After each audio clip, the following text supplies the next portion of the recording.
Good morning, all. We're getting pretty close, so I'm just gonna make this early so people know what to do. First, we're in this range where I said I don't really know.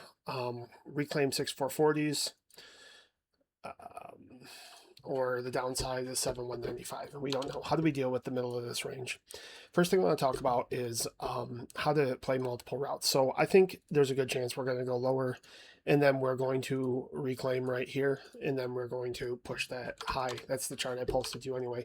Why not just short? I don't like these sort of breakdown shorts, and I'll show you why. When you look at this kind of thing, like look what's happening, guys. This is let's not do that.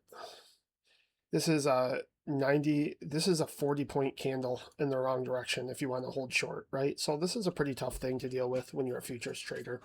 So you set up a scenario like this.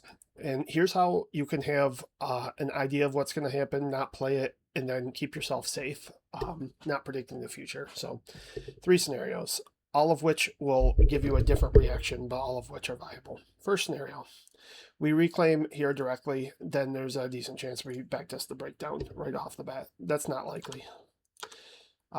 Second scenario, we need to just simply reclaim the top of this range. That means we pop up here, set a higher low, and then go on the 6440s. Also, not as good.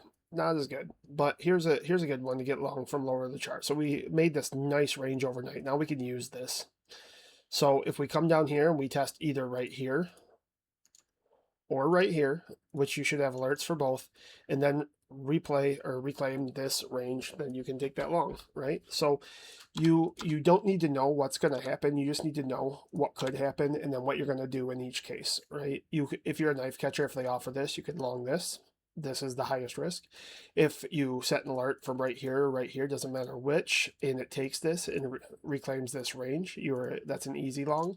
Or if I'm wrong about the downside and it comes up here and sets a higher low off 6440s, that's also an easy long, right?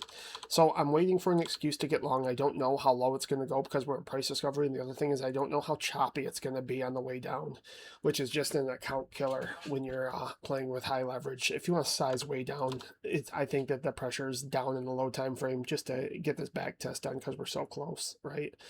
So nice overnight bounce, but high chance of retesting it is what I'm trying to say. When ES finds the low, everything else will find the low as well. So that's what we're waiting for. We're waiting for ES to find the low. I already have the picture out of what I think that'll look like that I posted. It's very similar to this sort of thing, but it could also be this, and it doesn't matter which, right? You just know how you want to react. You don't need to know where the exact low is going to be. So I will draw up both of these scenarios. I want you to understand that the difference between predicting and reacting. The high time frame is definitely up, but I don't know exactly where to snag that long. So if they offer it, that's great. If they don't offer it, look for a higher low here and a reclaim. Really what you want to do is see any sort of flush and then reclaim this range, and then you're good to go. Okay. So I will write that up, but just know there's nuance here. Reclaiming this range doesn't do anything if we don't flush first, right? If they just come up here and then do that, you can take that as a scalp back to 6440s, but it doesn't guarantee us that we're going to continue out the top here. And if we what do you call it? Um, if we do make it out of the top, then you can assume continuation back to the back test of our breakdown, which is all the way back here. And that's our old flag. Then we will play this as a separate flag. This is our SPX gap fill right here. We'll play this as a separate flag, meaning once we get that gap fill, we'll see if we can set a higher low up here. And then that higher low will lead to a trend line. But we got so many hoops to jump through first. And it sucks being patient, but that's kind of what this requires. Or you're just kind of like doing your best to gamble that you're nailing the low when I can't tell you up from down on the lowest time frame. Okay, guys, that's about it.